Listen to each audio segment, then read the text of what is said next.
Nuclear foes' dreams, but this peace is a lie.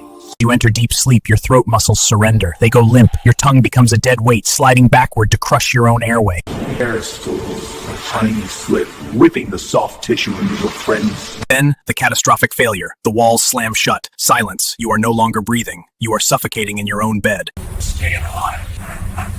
Ignore it long enough and the damage becomes permanent. Stroke, heart disease, and hypertension are waiting for you at the end of this road. Stay. Sleep on your throats. Stay hydrated. Stay. Sleep on your throats. Stay hydrated.